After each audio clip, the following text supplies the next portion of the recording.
Hello everyone, I'm Kripa Shankar Pandey and you are watching Legal Narrative. Today in this video we are going to solve MCQs of Hindu law और आप लोग इसको इतने attentively solve कीजिए जिससे आपके सारे क्वेश्चंस रिवाइज हो जाएं जो हमने क्रैश कोर्स में पढ़ाए हैं, प्लस आपको जो भी एक्स्ट्रा क्वेश्चंस मिलेंगे उनको आप नोट डाउन करोगे और उनको क्या करोगे, रट्टा मारोगे। रट्टा मारना मतलब खूब अच्छे से उनको याद करोगे, ठीक है। तो आइए हम शुरू करते हैं। हमारा पहला क्वेश्चन है, under section 24 of Hindu marriage act 1955 in arriving at the quantum of interim maintenance the court must have regard to. अब इंटरिम मेंटेनेंस के अमाउंट तक पहुंचने के लिए कोर्ट को किस किस चीज़ का ध्यान रखना होगा, बताइए। Petitioners own income and the income of the respondent, कि B option petitioners own income, कि C option income of the respondent, कि D option either B or C. बताओ। A is the correct answer, बिल्कुल सही, सबका सही है, A is the right answer. Next question, the marriage laws amendment act 2003 added a new clause to section 19 of the Hindu marriage act 1955 to cover place of residence of, किसके place of residence को cover करने की बात की गई है। A wife on the date of petition, B her husband on the date of petition, C parents of husband if they are party to the suit, D both parent and the wife on the date of petition. Answer कीजिए। बिल्कुल सही, A is the right answer, A is the right answer. अगला question, order of permanent alimony under section 25 of the Hindu marriage act can be varied, modified और rescinded. कब किया जा सकता है ऐसा? If the party in whose favour the order has been passed re marriage, क्या वो व्यक्ति जिसके फेवर में शादी जिसके फेवर में ऑर्डर करना है उसकी दोबारा शादी हो गई है। Number B, if the party in whose favour the order has been passed is the wife, she has not remained chaste, क्या वो जो वाइफ है वो चेस्ट नहीं रह गई है। ठीक है। अगला है कि if the party in whose favour the order has been passed is the husband he has had sexual intercourse with any other women, कि हस्बैंड ने किसी दूसरी औरत के साथ सेक्सुअल इंटरकोर्स कर लिया है, कि D all of the above. तो क्या हो जाएगा, all of the above, D is the right answer. इसमें से तीनों अगर कोई भी कंडीशन होती है तो क्या वेरी कर दिया जाए, मॉडिफाई कर दिया जाएगा या रेसाइन कर दिया जाएगा, ठीक है। D is the right answer. अगला क्वेश्चन है, relief under section 25 of the Hindu marriage act 1955 can be granted by the court. Relief कब ग्रांट की जा सकती है? सू मोटो की जा सकती है, कि ऑन रिटन अप्लीकेशन की जा सकती है, कि either A or B or both A and B. नहीं, सू मोटो नहीं की जाएगी, और रिटन एप्लीकेशन पर की जाएगी, बिल्कुल सही। रिटन एप्लीकेशन पर जो रिलीफ ग्रांट किया जाएगा सेक्शन 25 में, और रिटन एप्लीकेशन पर किया जाएगा। अगला question, the period of limitation for seeking an annulment of marriage on the ground of fraud as, कितना पीरियड ऑफ लिमिटेशन होना चाहिए?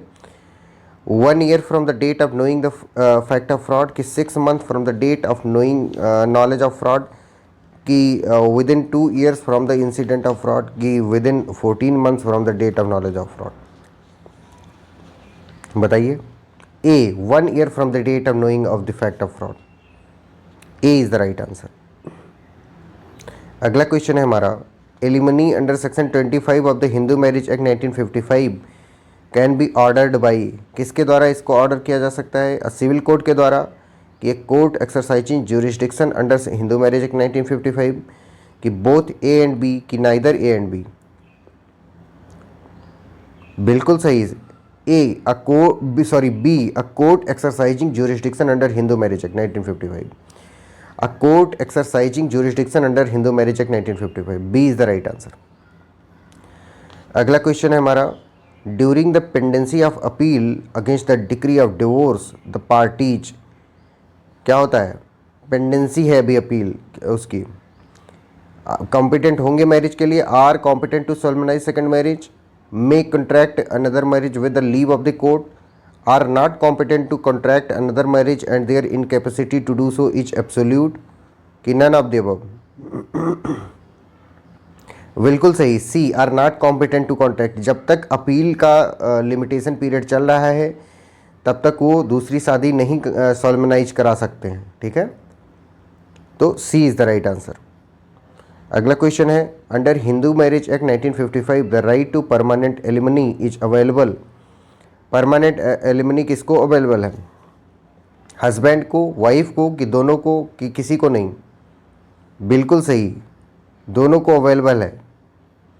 परमानेंट एलिमनी की बात किस सेक्शन में की गई? सेक्शन 25, बहुत इंपॉर्टेंट सेक्शन है। सेक्शन 24 और section 25 of Hindu marriage act is the most important act. Okay, इसका रट्टा मार लेना सबको। अगला question, in which court matters relating to matrimonial relief will be filed. किस कोर्ट में मैट्रिमोनियल रिलीफ से रिलेटेड केसेस फाइल किए जाते हैं? बताइए, हाई कोर्ट में, कि सिविल जज जूनियर डिवीजन में, सिविल जज सीनियर डिवीजन में, कि डिस्ट्रिक्ट कोर्ट में, सॉरी डिस्ट्रिक्ट कोर्ट ऑफ और फैमिली कोर्ट? बिल्कुल सही, फैमिली कोर्ट में किए जाते हैं। D is the right answer, district court और फैमिली कोर्ट। अगला क्वेश्चन है हमारा, section 22 of the Hindu marriage act provides for. किस चीज़ की बारे में section 22 of Hindu marriage act बात करता है? बार एंड मैट्रिमोनियल रिलीफ की बात करता है, कि इन कैमरा प्रोसीडिंग की बात करता है, कि रूल ऑफ फेयर ट्रायल की बात करता है, कि ऑल ऑफ द अबव की बात करता है?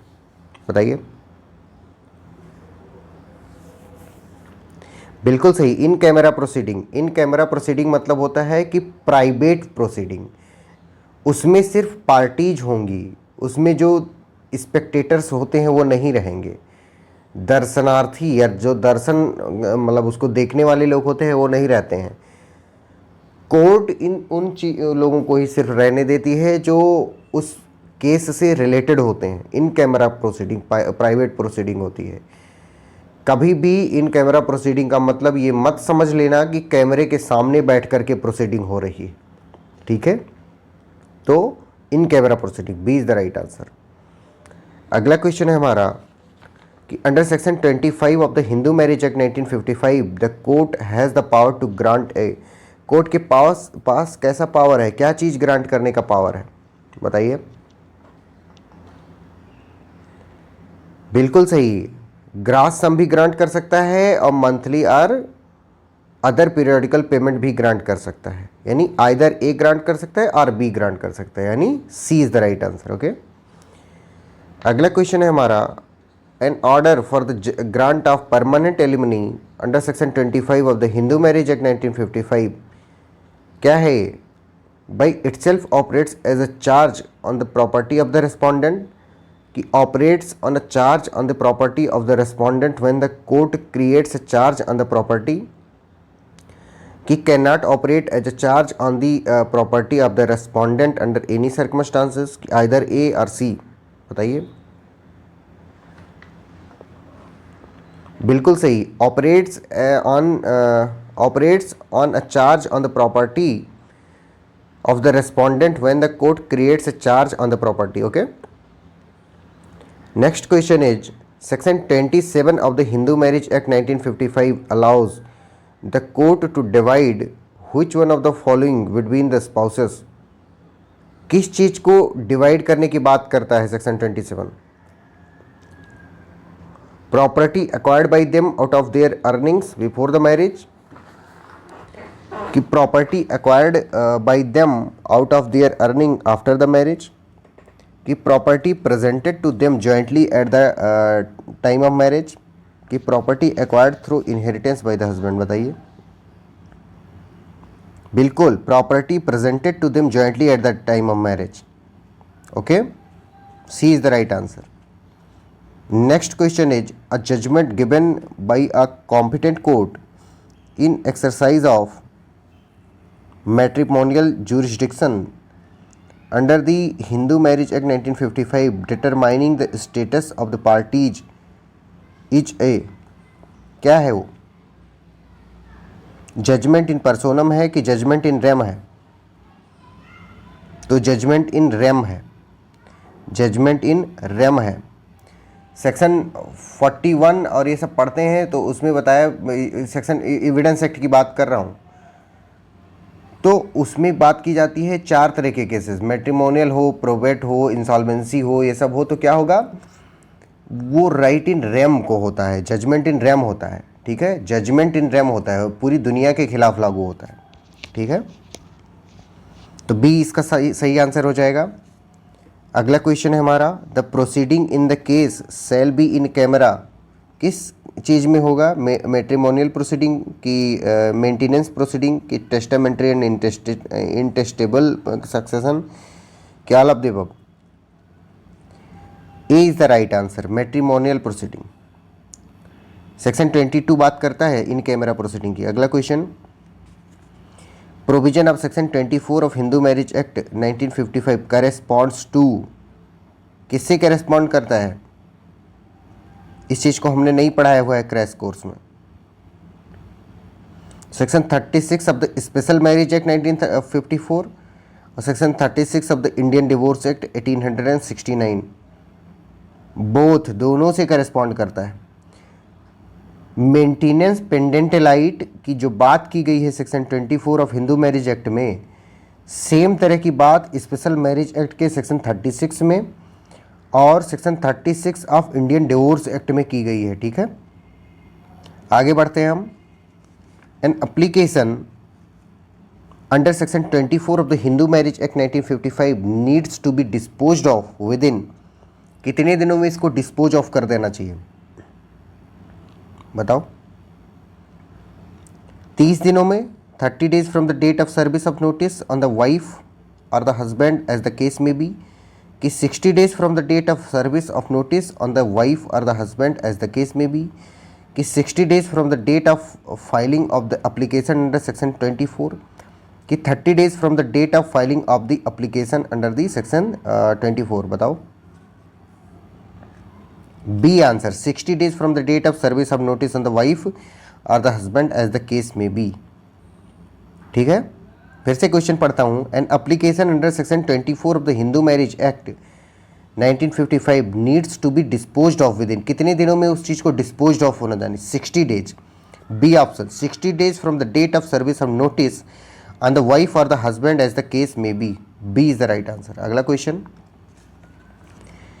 which of the following propositions with regard to an application under section 25 of the Hindu Marriage Act 1955 is incorrect? incorrect बताना है। इसमें हमने हाईलाइट भी कर रखा है कि इनकरेक्ट वर्ड को, कई बार होता है कि पेपर में हम इस चीज़ की वजह से गलत कर देते हैं कि उसमें नॉट पूछा हुआ था, हमने उसको नॉट को पढ़ा ही नहीं, मिस कर गए उस वर्ड को, ठीक है। हमें इस चीज़ को मिस नहीं करना है, ठीक। तो कौन सा ऐसा है जो सेक्शन 25 के रेस्पेक्ट में गलत है, इनकरेक्ट है? तो बहुत लंबा लंबा वो है। तो इसमें N application under section 25 can be made before passing the decree under section 13 class 1 sub class 2, I am sorry, कि N application under section 25 can be made at the time of passing of the decree under section 20 under section of the Hindu marriage act 1955, कि an application under section 25 can be made subsequent to the passing of the decree in a petition under section 13 class 2 subclass 4, कि an application under section 25 can be made subsequent to dismissal of the petition for divorce under section 13 class 1 subclass 1A, D is the right answer, okay। अगला question, section 26 of the Hindu marriage act 1955 provides for, किस चीज़ के लिए वो बात करता है? Section 26 custody of minor children की बात करता है, कि मेंटेनेंस ऑफ माइनर चिल्ड्रन की बात करता है, कि एजुकेशन ऑफ माइनर चिल्ड्रन की बात करता है, कि ऑल ऑफ द अबव की बात करता है? माइनर चिल्ड्रन से रिलेटेड जितनी भी चीज़ें होती हैं, चाहे वो कस्टडी हो, चाहे मेंटेनेंस हो, चाहे एजुकेशन हो, सब चीज़ की बात करता है कौन? सेक्शन 26, ठीक है। 26 से चिल्ड्रन, ठीक है। थोड़ा थोड़ा साउंड सिमिलर साउंड कर रहा है, वो मैं ऐसे ही वो बनाने की कोशिश कर रहा हूँ, लेकिन उससे कोई फ़र्क नहीं पड़ता है। आप ऐसे याद कर लीजिए कि 26 चिल्ड्रन ऐसे, ठीक है। चिल्ड्रन से रिलेटेड जितनी भी चीज़, उसकी कस्टडी, मेंटेनेंस, एजुकेशन, सब कुछ क्या कर लेगा? वो इनकलकेट कर लेगा अपने आप में, ठीक है। अगला क्वेश्चन है हमारा, a petition under this act can be presented to the district court within the local limit of whose ordinary original civil jurisdiction, where कहाँ पे वो उस चीज़ का पिटीशन पेश किया जाएगा? द मैरिज वॉज सोलेमनाइज, जहाँ पे सोलेमनाइज हुई है मैरिज। कि the respondent at the time of the presentation of the petition reside, कि रिस्पॉन्डेंट जहाँ पे रहता है वहाँ पे की जाएगी। कि the parties of the marriage did not last resided together, did not last resided together. कि the petitioner wife is residing at the time of the presentation of the petition. बताइए कहाँ पे होगा? क्वेश्चन में भी कैन नॉट पूछा, इसीलिए इस क्वेश्चन में हमने उसको हाईलाइट नहीं किया हुआ है। अब petition under this act can not be presented की बात कर रहा है, ठीक है। आप लोग अभी सोच रहे होगे सब लोग कि किया जाना, ऐसे नहीं सोचना है, ठीक है। कैन नॉट वर्ड हम पढ़ेंगे और C is the right answer मार देंगे, okay. The parties of the marriage did not last resided together, ठीक है। अगला क्वेश्चन कि interim maintenance claimed by the husband or wife, कैसा मेंटेनेंस क्लेम कर रहे हैं? इंटरिम मेंटेनेंस, ठीक है। अगर इंटरिम मेंटेनेंस क्लेम कर रहे हैं husband or wife during the pendency of matrimonial proceeding is called, तो उसको क्या कहेंगे इंटरिम मेंटेनेंस को? सेक्शन 24 की हेडिंग मैंने बताया बहुत इंपॉर्टेंट है, क्या कहेंगे बेटा उसको? बिल्कुल सही, maintenance pendente lite, maintenance pendente lite, okay. अगला क्वेश्चन है हमारा section 26 of the Hindu marriage act 1955 as amended by the Hindu marriage amendment act 1964 deals with, किस चीज़ से डील करता है? बताइए। कस्टडी ऑफ चिल्ड्रन से, कि डिस्पोजल ऑफ प्रॉपर्टी से, कि मेंटेनेंस पेंडेंटिलाइट से, कि परमानेंट एलिमनी से। मैंने भी बताया कि 26 चिल्ड्रन से बात करता है, चिल्ड्रन से रिलेटेड चीज़ों से बात करता है, उनकी कस्टडी की बात करता है, उनके एजुकेशन की बात करता है। तो यहाँ पे आंसर में हमारा क्या हो जाएगा? कस्टडी ऑफ द चिल्ड्रन, ठीक है। अगला क्वेश्चन है हमारा which section of the Hindu marriage act deals with alimony, alimony से कौन सा सेक्शन डील करता है भैया? 24, 21, 26, 36, बोले 24। Application for maintenance can be made to, application for maintenance किसके कहाँ पे, मतलब किस कोर्ट में दी जा सकती है? बताइए। ट्रायल कोर्ट में, अपीलेट कोर्ट में, हाई कोर्ट में, सुप्रीम कोर्ट में, कहाँ दी जाएगी? बताइए। बिल्कुल सही, ट्रायल कोर्ट में दी जा सकती है। अगला क्वेश्चन, क्योंकि अपीलेट कोर्ट में तो अपील लेकर के जाओगे ना, हाई कोर्ट, हाई कोर्ट तो बहुत बड़ी कोर्ट हो गई, सुप्रीम कोर्ट भी बहुत बड़ी कोर्ट हो गई, ठीक। अगला क्वेश्चन हमारा maintenance pendente lite and expenses of the proceeding under section 24 of the Hindu marriage act can be granted to, किसको ग्रांट किया जा सकता है? मेंटेनेंस पेंडेंटिलाइट और क्या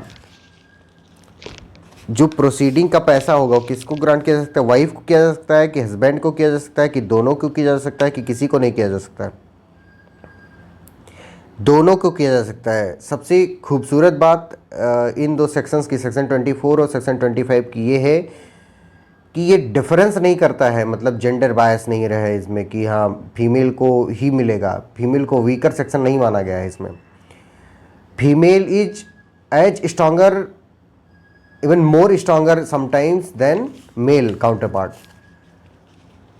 अगर वाइफ कमाती है तो उसकी भी उतनी ही जिम्मेदारी बनती है कि वो अपने हस्बैंड को मेंटेन करे, जितना कि एक हस्बैंड जब कमाता है तो उसकी जिम्मेदारी बनती है कि वो अपने वाइफ को मेंटेन करे, ठीक है। कभी भी हमें तो लगता है कि सारे ही प्रोविज़न को ऐसे बदल देना चाहिए कि वाइफ और हस्बैंड दोनों की रिस्पॉन्सिबिलिटी होनी चाहिए, वाइस वर्सा, ओके। अगला क्वेश्चन है हमारा an order under section 24 of the Hindu marriage act 1955 granting interim maintenance and litigation expenses can be enforced. बताइए। बाय एग्जीक्यूशन प्रोसीडिंग, कि बाय स्टे ऑफ पिटीशन, कि by striking of the defences. बिल्कुल सही, either ए, मतलब execution proceeding में भी हो सकता है, by petition to of petition से भी हो सकता है, बाय स्टे ऑफ पिटीशन से भी हो सकता है, by striking of the defence से भी हो सकता है। D is the right answer. अगला क्वेश्चन है हमारा an application under section 25 of the Hindu marriage act 1955 can be made, ठीक है। A option in the main proceeding either before or at the time of passing of the decree granting substantive relief. Number B at the time subsequent to the passing of the decree. Number C, either A or B. Number D, only A and not B. ठीक है, तो बताइए। बिल्कुल सही, either A और B, या तो main proceeding में कर दो या तो सब्सिक्वेंट प्रोसीडिंग में कर दो। ठीक है, अगला क्वेश्चन है हमारा, order under section 26 of the Hindu marriage act can be passed in respect of children who are, बताइए, माइनर कि मेजर, कि इफ गर्ल आइदर माइनर और मेजर, कि both A and B.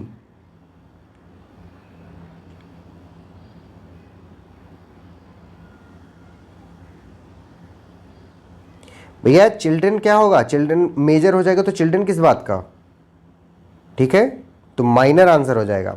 Children बेटा उन्हीं को तो कहोगे ना जिनकी उम्र कम है, कि किसी 25 साल के बच्चे को, 22 साल के, आप लोगों में से किसी को चिल्ड्रन कहा जाएगा नहीं ना, तो जो माइनर है उसे चिल्ड्रन कहा जाएगा। अगला क्वेश्चन,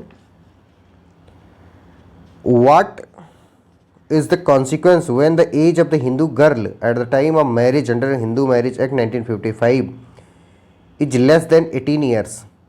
अगर 18 साल से उस बच्ची की, उस लड़की की उम्र कम है तो उसका क्या कॉन्सिक्वेंस होगा?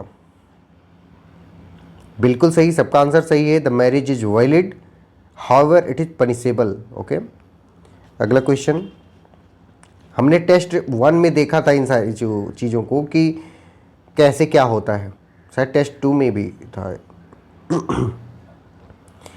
Provision for maintenance and litigation expenses during the pendency of proceeding are contained in, किस सेक्शन में इस चीज़ को कंटेन किया गया बताइए? बिल्कुल सही, सेक्शन 24। मेंटेनेंस पेंडेंटलाइट मतलब होता है कि जब तक लिटिगेशन पेंडिंग है, लिटिगेशन चल रहा है, तो जो वीकर पार्टी है दोनों स्पाउस में से, वो स्ट्रांगर पार्टी से उसका क्या ले सकती है, पैसा ले सकती है कि भैया हम आपसे लड़ने का भी आपसे ही पैसा लेंगे। ठीक है,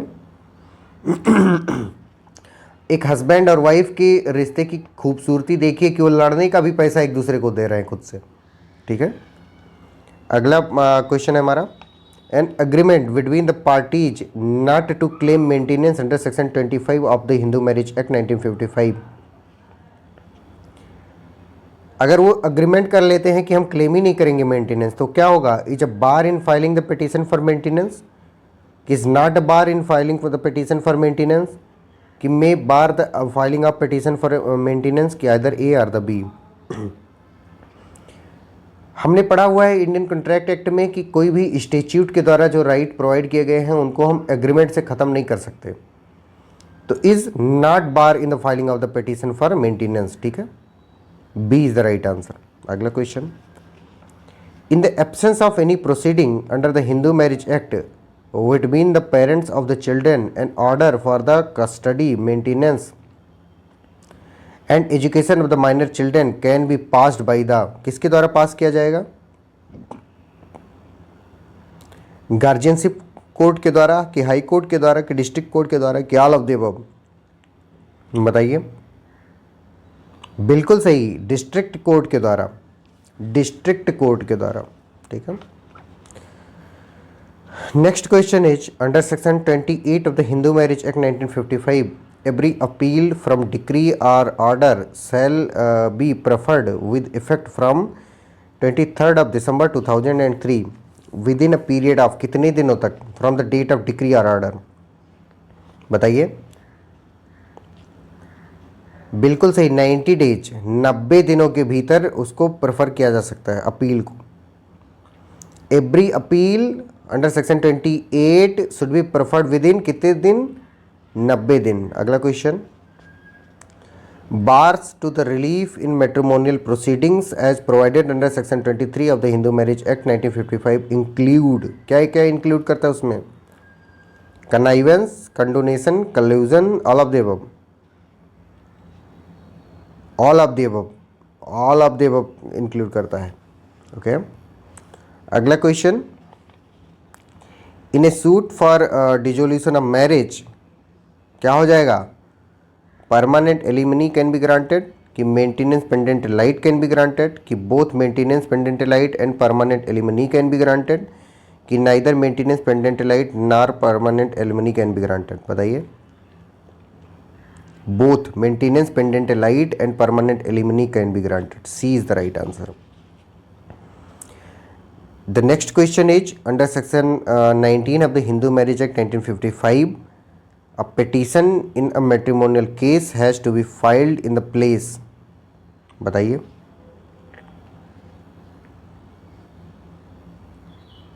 Where the marriage was solemnized, at the place where the respondent at the time of presentation of the petition resides, at the place where the parties to the marriage last resided together, कि all of the above। बताइए। All of the above. अगला question, section remedies under section 24 of the Hindu marriage act 1955 and section 125 of the criminal procedure code are, क्या हैं? Dependent on each other हैं कि independent on each other हैं कि supplementary to each other हैं कि complementary to each other? Independent of each other हैं। ठीक है, इंडिपेंडेंट, दोनों से आज़ाद हैं वो। अगला question, which of the following proposition with regard to an application under section 25 of the Hindu marriage act 1955 is incorrect? कौन सा प्रोपोजिशन है जो इनकरेक्ट है? An application under section 25 can be made before passing of the decree under section 13 class 1 sub class 2। An application under section 25 can be made at the time of passing of the decree under section of the Hindu Marriage Act 1955. An application under section 25 can be made subsequent to the passing of the decree in a petition under section 13 class 2 class 4. An application under section 25 can be made subsequent to the dismissal of the petition for divorce under section 13 class 1 subclass 1A। बिल्कुल सही, D is the right answer. D is the right answer. अगला question है हमारा, a divorced Hindu wife can claim maintenance under which of the following acts? एक divorced Hindu wife है, वो किस section के अंतर्गत या किस किस एक्ट के अंतर्गत मेंटेनेंस मांग सकती है? हिंदू मैरिज एक्ट में मांग सकती है कि Hindu marriage act and criminal procedure code में मांग सकती है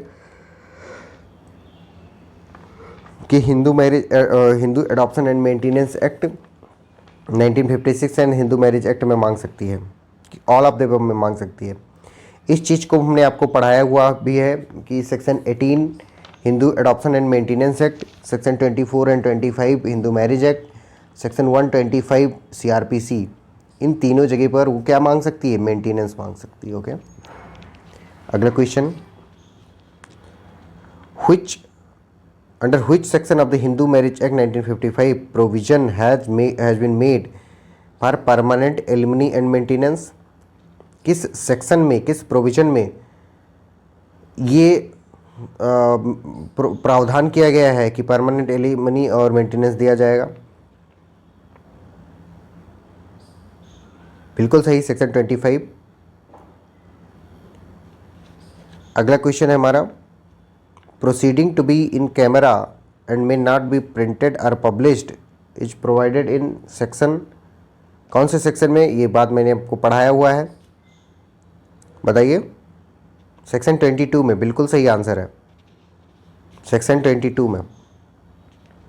अगला क्वेश्चन है हमारा, the provision for maintenance pendente lite has been made under section, किस सेक्शन में प्रोविजन मेंटेनेंस पेंडेंट लाइट में किया गया है? बिल्कुल सही, सेक्शन 24। इतना बार रिपीट क्वेश्चन हो रहा है, अब सोचिए। अगला क्वेश्चन है हमारा, a Hindu male can claim maintenance from his wife under, किस सेक्शन के अंतर्गत हिंदू मेल क्या कर सकता है?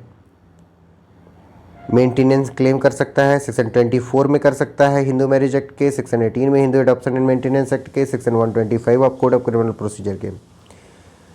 तो the only provision where a husband can claim maintenance is section 24 and 25 of the Hindu Marriage Act। 24 is the right answer।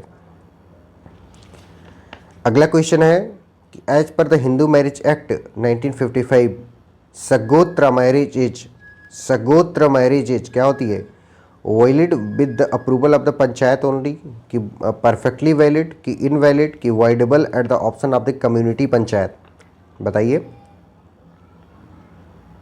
Perfectly valid है, they are perfectly valid. अगला question, Which one of the following section of the Hindu Marriage Act 1955 provides that proceedings shall be conducted in camera? Section 22, Section 21, Section 21 capital C, Section 21 capital B. In camera proceeding का बात section 22 में किया गया। अगला question, Sachin was granted divorce against his wife Priya on the ground of her adultery. Priya filed a petition for maintenance under Section 25 of the Hindu Marriage Act 1955. Mark the appropriate answer in the light of the above fact. बताइए। Priya is guilty of adultery, so she is not entitled to any maintenance. कि granting of maintenance to Priya would amount to giving her advantage of her own wrong. कि Priya is entitled to maintenance under Section 25. कि both A and B. तो प्रिया क्या है? प्रिया entitle है maintenance के, वो कुछ भी की हो, क्रुएल्टी की हो, एडल्ट्री की हो, कुछ भी की हो, फिर भी क्या है? वो एंटाइटल है क्या करने के लिए? क्लेम ऑफ मेंटेनेंस करने के लिए। Okay. The next question is section 27 of the act is attracted only when the property presented at or about the time of the marriage is alleged to belong. किस चीज़ से belong करती है वो? To the husband से, to the wife से, कि jointly to both the spouse? बताइए। बिल्कुल, jointly to both the spouses, jointly to both the spouses. Section 27 of the act is attracted only when the property presented at or about the time of the marriage is alleged to belong to both jointly. शादी कोई एक की ही थोड़ी नहीं होती है, दोनों की होती है एक साथ. तो जो उनको जॉइंटली गिफ्ट किया जाता है वो दोनों का होता है. ठीक है, किसी एक का ही नहीं होता है. अगला question, limitation of filing appeal against decree under Hindu marriage act 1955 is from date of decree as. कितना दिन? 30 दिन, 45 दिन, 60 दिन कि 90 दिन? बिल्कुल सही, अपील करने का लिमिटेशन 90 दिन है. D is the right answer. Okay, आप लोग क्रैश कोर्स को डिलीजेंटली अटेंड कीजिए. कोई भी डाउट हो तो हम लोगों से पूछिए, हम उसको ऑन द स्पॉट रिजॉल्व करने की कोशिश करेंगे. और प्लीज़ ये इंश्योर कीजिए कि आपका रिज़ल्ट अच्छा आए. ठीक है, हम चाहते हैं कि आपका रिज़ल्ट बहुत ही अच्छा आए, बहुत शानदार आए. ठीक है, और जितनी मेहनत आप करेंगे उससे हम 4 गुना मेहनत करने को तैयार हैं, बशर्ते कि आप मेहनत करने को तैयार हैं. ओके, तो thank you for watching this.